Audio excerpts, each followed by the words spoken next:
Kita dukung Kickfam untuk menentukan babak playoff ada di tangan mereka.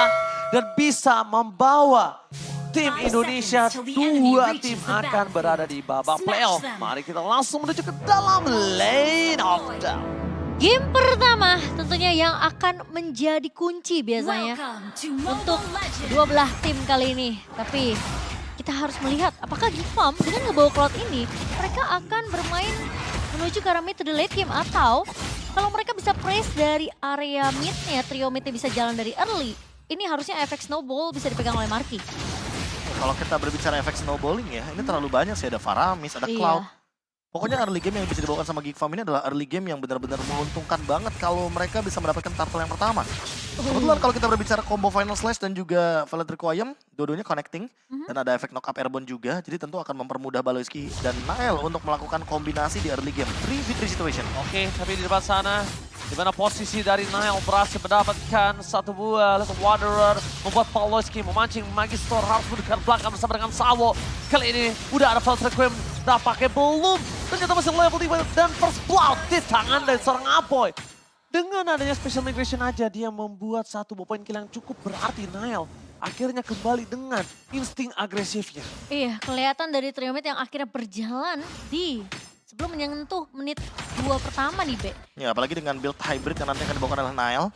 Makanya dia bawa emblem mage juga di sana untuk menambahkan 30 magic power. Ditambah lagi dengan Impure Red Thrill juga ada, jadi 46 adaptif untuk magic power juga. Dan bahkan bisa mengganggu di early game karena kita tahu sendiri juga bahwa Guinevere adalah hero yang sangat-sangat mudah untuk melakukan ganking dengan hanya modal 2 level saja. Oh, modal special migration aja dia bisa dapetin point kill. Dan sekarang kalau ngomongin dari itemnya, Profesor. Ya, untuk dari itemnya kayaknya masih jauh juga. Dan kayaknya untuk baru sekarang item penambah darah kayak Molten Essence ini bakal jadi pegangan banget untuk Nile sendirian. Dan Baloy mau gak mau harus agak sedikit delay menuju ke arah turtle-nya karena dia juga harus mengerjakan tugas yang lain, yaitu adalah dapat level 4. Tapi mana Slash-nya tidak berhasil mendapatkan Sawo di depan sana karena masih ada immune karena ada berdekatan dengan tembok. Meanwhile, perpasukan dari Kickfam berhasil mendapatkan turtle walaupun harus mengeluarkan Violet Requiem.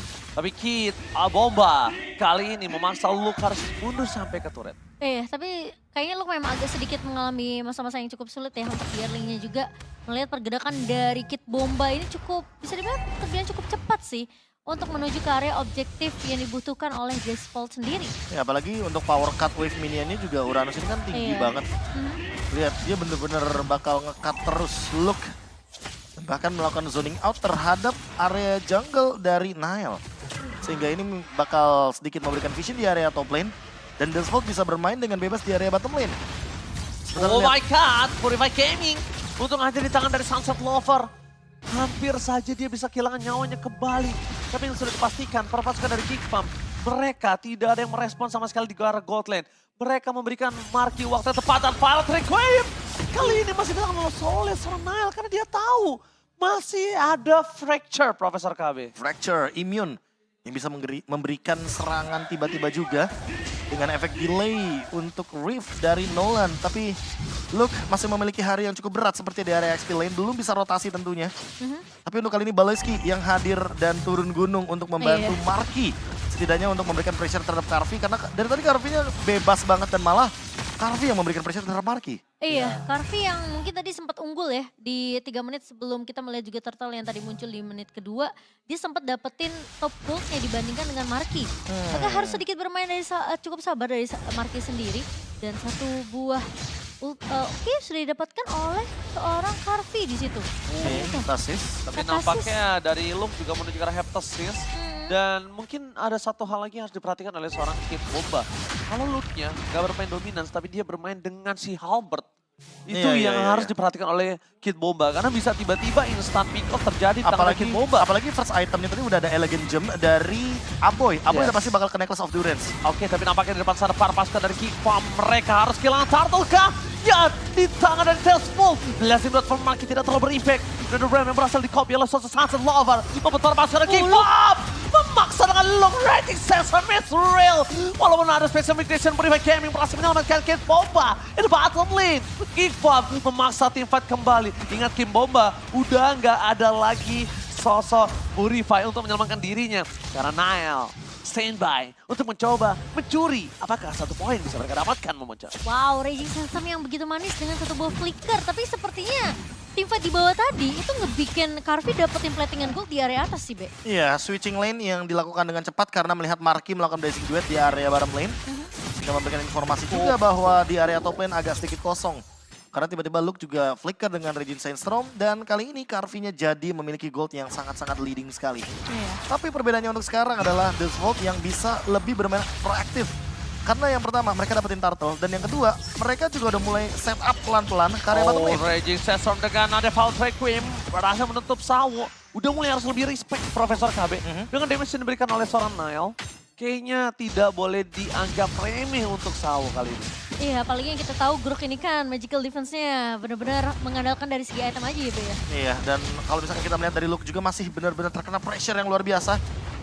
Kid Bomba tinggal benar-benar nge-zoning aja, nge-cut wave semudah itu. Untuk memenangkan bagaimana rotasi early game yang bisa dibawakan oleh teman-teman dari The Vault. Iya, sementara ini kita ngeliat juga pergerakan dari trio mid-nya Geek Farm ini masih terus berjalan di laning area mid dan juga sekarang akan berfokus ke area atas nih. Mereka tahu space dari Carvi ini udah terlalu banyak, Ji. Oh, bukan hanya banyak. Sekarang mereka agak cukup kesulitan untuk bisa numbangin Carvi. Dan jawabannya adalah 2. Kalau mereka mau tabrak pakai Raging Sandstorm, mereka pastikan belum ada Wind of Nature. Tapi kalau udah ada, mereka udah siap dengan magical damage. Tapi watch out! Surprise attack Pawlowitzki! Masih coba untuk bertahan di depan sana. Aboy datang dengan Red Rap, membuat para pasukan Kick Fab, memasang Tifa dan Sunset Lover. Tidak ada skill, escape mechanism. Ter-takedown di depan sana dengan Turtle terbuka sangat bebas. Membuat Death's Bolt kali ini memaksa Tifa kembali. Apakah Death's Bolt yakin? Karena keputusannya tidak tepat, tidak memiliki utility, tidak memiliki line up yang maksimal, dan bahkan Magister di sana tidak memiliki purple buff. Ingat, dia akan cukup lumpuh kalau Nile berhasil mendapatkan purple dari seorang Death's Bolt. Wow, memang tidak ada ke altar sih, dan mungkin itu informasi yang ngebuat Sawo akhirnya maju lagi tadi dengan 1 buah konsilnya. Ya, tapi lebih tepatnya itu adalah sedikit space aja untuk di area bottom lane karena lihat Uranusnya dapetin 1 turret di bawah. Ini dia yang sudah kita takutkan. Kalau misal Death's Bolt memaksa dan tidak terlalu fokus terhadap apa yang dia punya saat ini, mereka akan kehilangan banyak, Profesor. Iya, tapi seenggaknya mereka udah membawakan 1 turret dan memang fokusnya sekarang adalah bagaimana ganking yang bisa dijalankan oleh teman-teman dari The Vault, tapi dipaksa sepertinya. Tapi nampaknya Final Slash masih mendapatkan kira bersama dengan Final Requiem. Membuka mencoba dari para Kick Fab, membuat Pawlowitzki berdekat belakang, Scarlet mau dan double kill. Di belakang sana para pasukan dari tim Death's Bolt, mereka masih mengandalkan posisi dari Brody Carvi. Tidak tersentuh sama sekali, membuat para pasukan dari Kick Fab mereka kesulitan, dan dibalikin posisinya Nile yang cukup terperangkap di dalam purple buff. Iya, karena tadi posisi juga dari Marky udah menggunakan Blazing Duet, so dapat informasi Carvi udah mulai bisa join team fight dengan pemain-pemain Discord. Dan masalah utamanya juga masih belum ada yang bisa pegangin untuk Kid Bombanya. Karena dia benar-benar sendirian dari tadi, makan banyak banget farmingan. Sudah selesai dengan Dominance Ice, on the way juga untuk menuju ke arah Silence Rob. Udah pasti bakal menuju ke arah Oracle. Apalagi Dreadnought Armor-nya ready untuk menahan semua build damage yang bisa dikeluarkan oleh Kalin. Walaupun kali kita selesai dengan menggunakan si Halberd, tapi setidaknya kalau kita lihat juga dari Kid Bomba sulit banget untuk ditangkap karena nggak ada stopper pasti dari teman-teman Geek Farm selain menunggu Purify dan juga Spatial Migration dari Guinevere-nya Nile. Oh iya. Tapi udah mulai harus respect sih dari Brody-nya. Gimana caranya Aboy juga bisa nge-deal damage ke arah belakang bersama dengan Nile. Karena kita lihat Brody Carvi ini masih tidak dengan Purify-nya. Jadi chance dia untuk di pick off ini cukup besar, Momochan. Iya, tapi dari kedua belah tim sama-sama terlihat jelas ya, mereka benar-benar ngasih space ke arah gold lane-nya. Carvi yang dilepas begitu aja bisa nge-push sampai ke area turret di area atasnya. Tapi itu juga bedanya sih, Momo. Carvi-nya tuh benar-benar lebih free banget untuk space yang dia ciptakan sendiri. Apalagi dia benar-benar di cover itu sama Grok-nya dan bahkan udah mulai tuh. Final Slash memancing Sunset Lover depan sana. Buat para pasukan dari Kick Farm yang sudah mulai mempertaruhkan semuanya. Tapi Luke nampaknya agak cukup sedikit terkena sabetan. Itu ujungnya dong, Profesor. Damage-nya udah terlalu sakit. Dan bahkan di arah Lord, ini tidak boleh mereka sembarangan ngebuka. Mereka harus bermain cat. Dan mereka harus pastikan Nile berada di dalam health bar yang cukup. Ya, kalau health bar sih kayaknya cukup. Masalahnya ini flicker yang akan disediakan sama Pawlowitzki ini kapan dia bakal gunakan untuk ke belakang. Karena lihat ada solo kill tercipta di area mid lane. Solo kill tercipta, Final Slash berhasil dengan Magister. Dan The Ram langsung memasang tim, ada Blast dan from Marky. Mencari di mana Magister berada, belum berhasil didapatkan. Sorpat memory, belum bisa mendapatkan siapapun. Dan Pawlowitzki one last hit. Carvi, range-nya berhasil menangkap Paloyski. Dan Sawo di depan sana memancing keributan, memaksa Nile keluar dari kandangnya. Malah di tangan dari para pasukan dari Deathful, Lord terpegang. Lord yang pertama kemungkinan besar akan di tangan dari Deathful tanpa adanya Contace. Kit Bomba ini benar-benar nyebelin banget. Benar-benar bikin sulit banget sih untuk tim fight dari Geek Farm sendiri. Ya, di awal ini gara-gara look-nya terpick off, apalagi terkena fracture juga. Dan ini adalah damage yang begitu tinggi, begitu instan. Karena memang item penambah darah dari look hanya bermodalkan di Heptasis. Sementara lihat Magister dia selesai dengan Endless Battle. Jadi akan ada true damage tambahan untuk menimbulkan serangan lagi bagi member dari Geek Farm. Dan ini efeknya sangat-sangat benar-benar jadi efek yang buruk banget snowballingnya bagi Geek Farm. Karena aku merasa dengan satu Lord yang diamankan dan Lordnya juga lumayan lama untuk show up. Mereka bisa nahan 3 wave minion ini untuk didorong. Deathful itu mau maksain untuk dapetin mid lane. Biar nantinya Sawo bisa kendaliin area jungle dalam dan dia bisa memberikan elemen of surprise dengan menggunakan wall charge.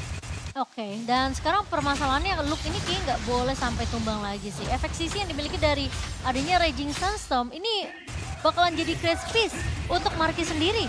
Dan gak cukup dari Nile aja sih menurut aku. Karena kombonya juga harus masuk antara final smash dari seorang Baloi. Disambung dengan adanya Raging Sunstorm, yes, dan juga dengan adanya satu buah Violet Koyam. Ya, satu momen banget, apalagi ada Realm juga kan satu momen juga. Terlalu banyak momentumnya. Tapi itu dia, kenapa tadi Final Slash Baloi memang udah on point tapi tidak maksimal. Karena tidak ada following up dari Raging Sunstorm. Meanwhile, pasif di area mid lane sudah dipecahkan. Di top lane akan menjadi sebuah pasif yang sudah hampir saja. Bukan hanya pasifnya pecah, tapi turret-turretnya dan berhasil. Di Lord yang pertama itu sangat menguntungkan Deathful. Dan kali ini, si Halper sudah datang dari sosok seorang Luka seperti yang sudah kita perakirakan. Dan membuat Luka ini kenapa dia cukup lembut ketika di take down oleh seorang Nolan. Iya, benar-benar ini terkena damage dari Nolan sih. Mungkin Luke harus agak sedikit menjaga jarak dan lagi-lagi create satu momentum untuk Marquis. Biar bisa masuk dengan BMI dan juga satu buah Blazing Duetnya. Tapi pergerakan dari Sawo ngebuka map yang benar-benar terang banget untuk Disvolt. Dan kali ini 6.000, hampir menyentuh 6.000 perbedaan networknya di menit yang ke-12 Profesor Kabi. Ya, apalagi masih belum ada jawaban terhadap Irene Kit Bomba. Iya. Dan damage yang diterima memang banyak, tapi masih belum bisa untuk menumbangkan sosok Uranus yang begitu powerful, begitu pastinya untuk mendapatkan Dragon HP yang tinggi. Dan Sawo sekarang bermain dengan formasi yang sangat-sangat ekstrim sekali.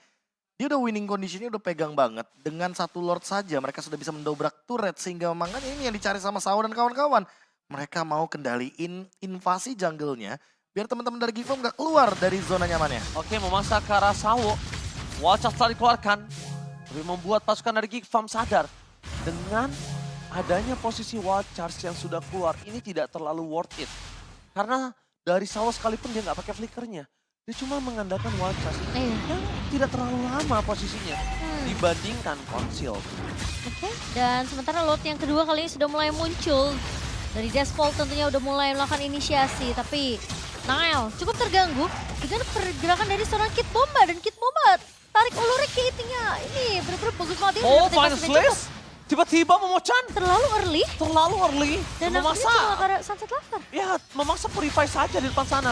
Paleski Sakratul Maut Nile tidak boleh sembarangan masuk ke dalam karena ingat, Walcha sudah kembali available. Ini harusnya udah dalam hitungan dari seorang Nile. Karena kalau Nile nggak sengaja mencoba untuk mancing ke arah belakang dan ternyata dia terperangkap di dalam jebakan Deathful.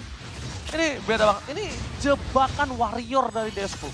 Oh iya, apalagi kalau misalkan kita lihat dari Deathful juga selalu ada Uranus di sana untuk membadani karena dia begitu tanky, begitu powerful dan zoning out pun mulai tercipta. Deathful mendapatkan Lord dengan gratis tanpa adanya kontes sama sekali. Zoning out yang tidak ada hentinya dari Kit Bomba seperti kita mau Chan Sawo dan bahkan lihat dari bottom lane. Luke memaksa satu bapak kill terhadap seorang Kit Bomba. Masih bisa mundur ke arah belakang dan Kit Bomba bahkan tidak menggunakan Purify Samsung. Magister? Oh, Magister! Hampir saja berhasil mendapatkan Nile, tapi Nile langsung dengan sangat cepat sikap mundur ke arah belakang. Spencer Magister sudah dikeluarkan. Wadah! Apa kamu combro? Luka terperangkap. Magister dan shutdown from Marquis. Finally dengan belasan duet dari seorang Marquis mengguncang ke Deathfall. Membuat para pasukan dari Deathfall mereka kehilangan Karvi. Tombak utama mereka yang akhirnya membuat pasukan dari Geek Farm punya power defensif. Paloyski, buying time semaksimal mungkin mencoba dia lakukan. Tapi di arah top lane, inilah the power of Cloud. Dengan sangat cepat dia bisa menyelesaikan Lord walaupun sudah sekeras ini. Wah, ditempel terus sama Kid Bomba, tapi kali ini lihat Baloy. Oh my god, langsung on kill dapat Magister. Mereka terlalu terburu-buru mencoba mendapatkan Baloski. Tapi karena Kate-nya terlalu berhasil membuat Kid Bomba terperangkap. The Purify Gaming, Kid Bomba akhirnya ter-take down. Mid to the late game, the power of Cloud the Marque sudah berhasil membuat Kick Farm berhasil menunjukkan batang hidungnya. Iya, setidaknya mereka berhasil untuk menahan dua pemain terlebih dahulu. Meskipun kita tahu Kating yang dilakukan oleh Kid Bomba cukup amat menyebalkan, tapi at least ada punishment yang diterima oleh Disvolt kali ini. Dan bahkan perbedaan networknya sekarang udah mulai mengikis nih, Prof. Iya, pelan-pelan tapi pasti comeback mulai tercipta. Tapi harus pelan-pelan juga. Marky. Karena yang terjadi dari Geek Farm adalah sebuah pick off yang memang membuat Disvolt tumbang 1 demi 1.